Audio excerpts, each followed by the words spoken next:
Good morning and welcome back to the channel. We got a full house today and a lot of 34. So we'll start with this. Oh shit. Oh, we got Sonic's 34 done and being tuned tomorrow.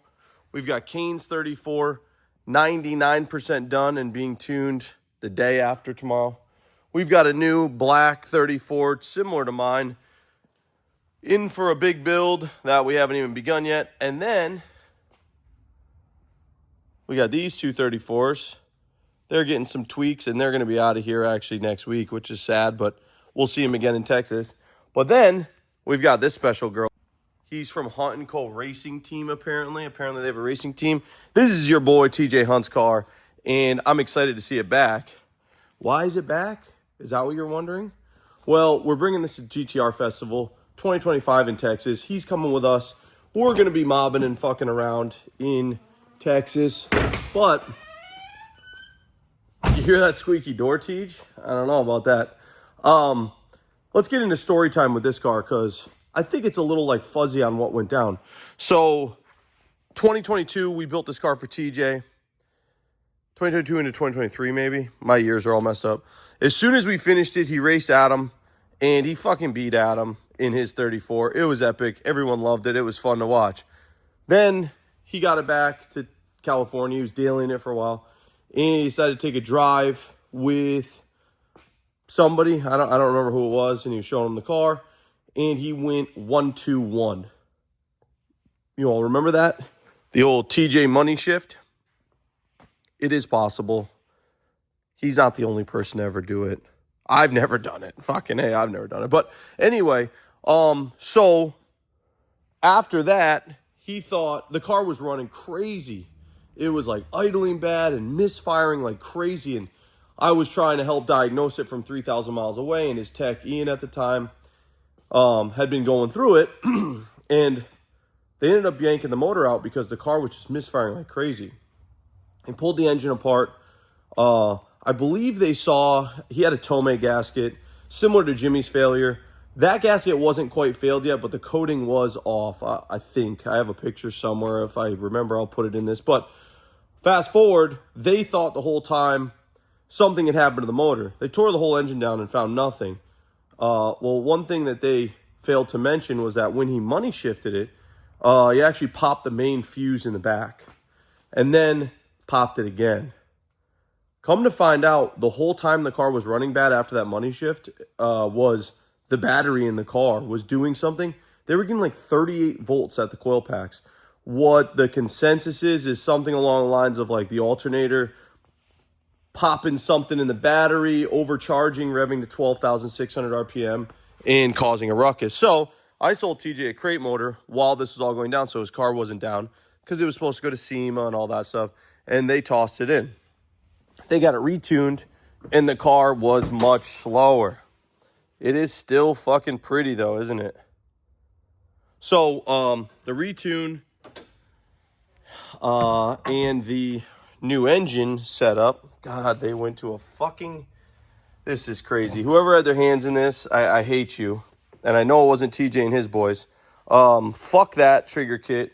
We're going to change some stuff on this car. We're going to add a fuel pressure sensor, and we are going to retune this car. Rather than add a fuel pressure sensor, they added a fucking crank angle sensor that this didn't need. What did this used to have?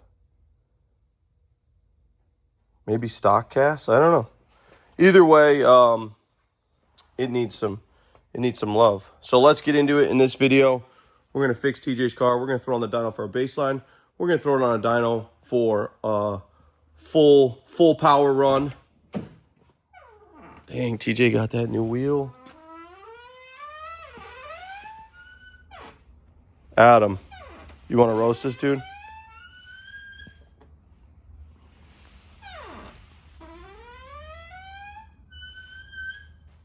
He might have beat you, but he lost with that. TJ, do something.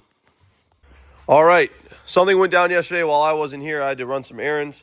But the first part of dialing this a little bit further is we've added the fuel pressure sensor. That's the sensor there. Wiring goes back. It'll have to be talked. It was just installed yesterday. But you'll notice that spacer here in between the Nismo fuel pressure regulator and the factory fuel rail. That is a part from our friends over at UP Garage. Here's the part.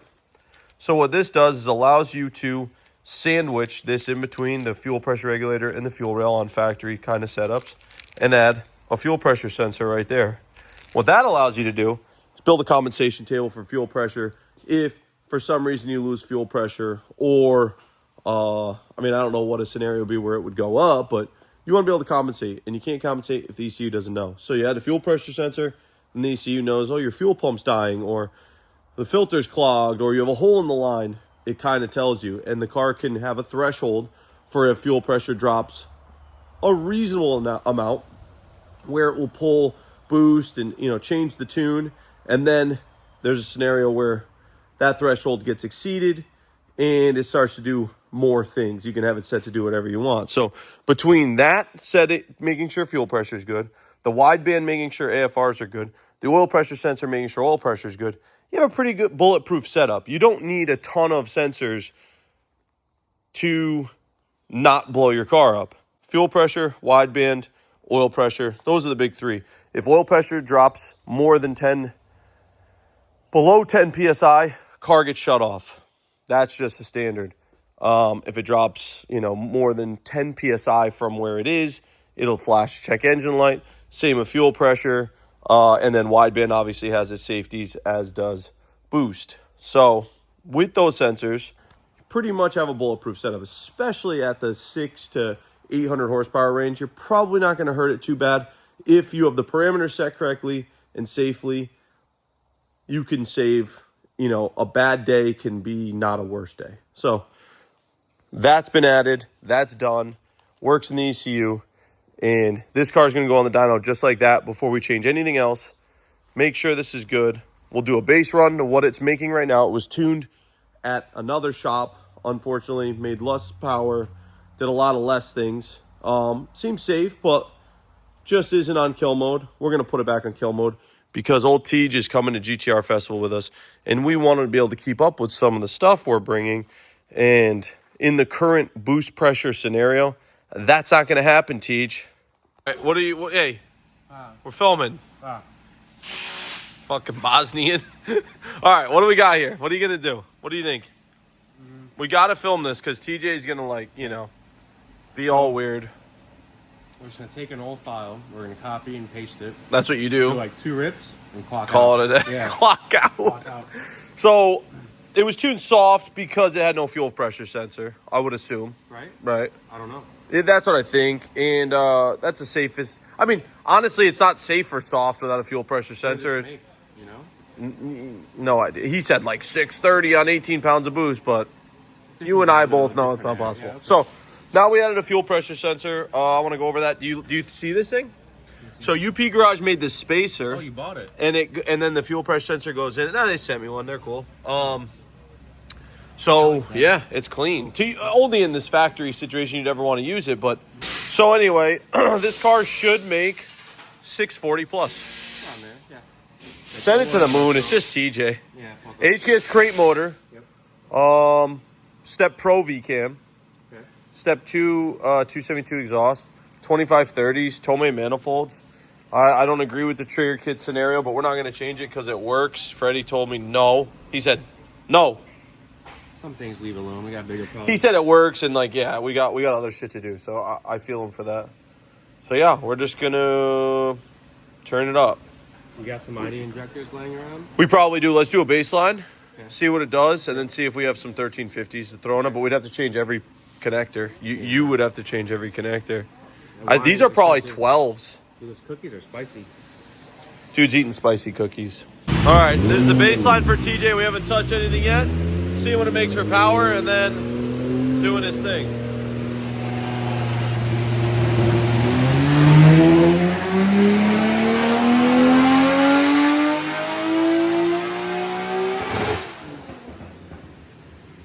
That was spicy.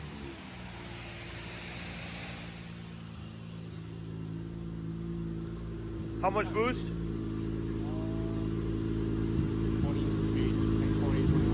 What do you think? Soft. 20 PSI at 563 is a little light. Is that V-cam? Got it. First pull after the base. What was it? First pull after the base, and you beat the base? Yeah. What was? Still 20 pounds or 20 pounds. Same boost? It's the same boost. Okay. So, 20 pounds. I think it was 20 and change, you said, on the first one? Yeah. Same. And now, okay, so you overlaid. Can you get rid of that? Yeah. Yeah, it was targeting 50 degrees. Sometimes it's a thing, but... Got it. So, blue is baseline, red is you? Yeah. And everything's the same up here. I mean, up top at 8,000, it's 20, 30 horse already. Oh, it is? Yeah. Oh, shit. Well, 7,500. yeah. Yeah, it's 30 horse. 30 horse is 7,000. Right, and how much is it down here? It's 50? Yeah. So this is where, like, drivability matters, right? Yeah, that's like light for light type shit. Yeah. And then up here is where, I'm going to say up top, after the crossovers, where everyone can tune. Yeah, so this is a crossover. Up here, you'll usually see at the same boost, unless someone's way off, really similar. This is just an aspect of the turbo. Like you can, it's hard to fuck this up. But down here is where that's what you'll feel. But realistically, like, how do you fuck up top? Like, if you were to tell somebody to fuck up top and make less power without hurting the engine, is it even possible, or you're just a slave to the turbo? Under timed or maybe screw But is that safe for the engine?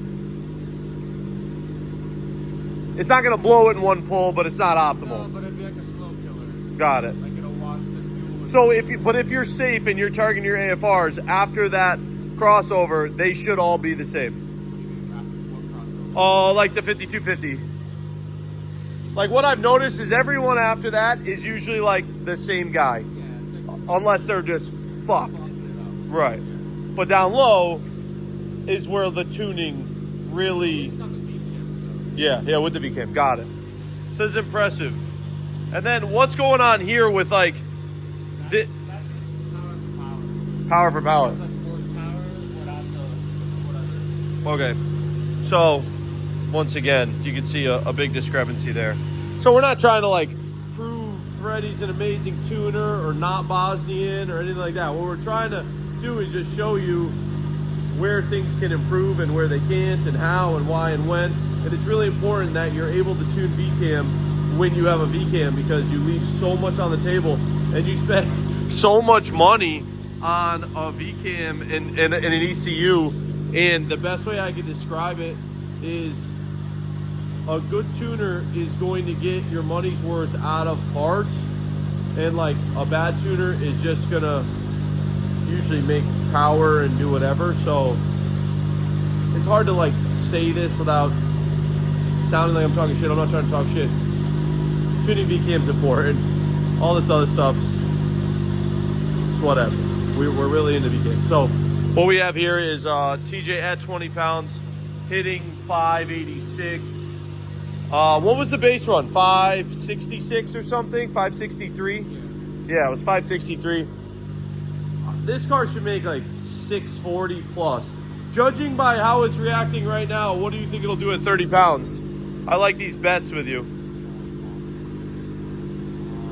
Another 10 PSI, 8 PSI. I'm gonna put 25 pounds in the next. Right, next run. Okay. 6 to 5. From 5 pounds of boost, you think you're only going to pick up 25 horsepower? Ooh, I don't love that.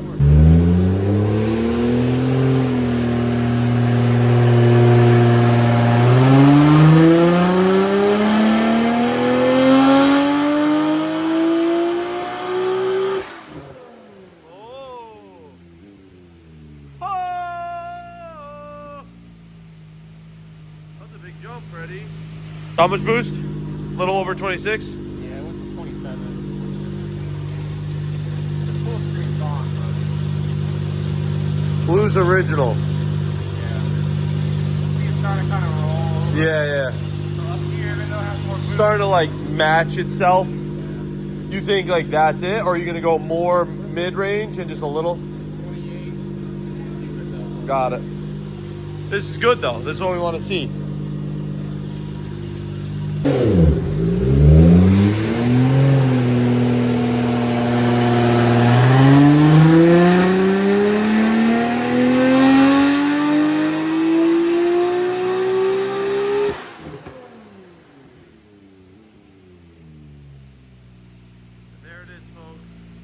that rollover. My finger's gonna be big. See that rollover?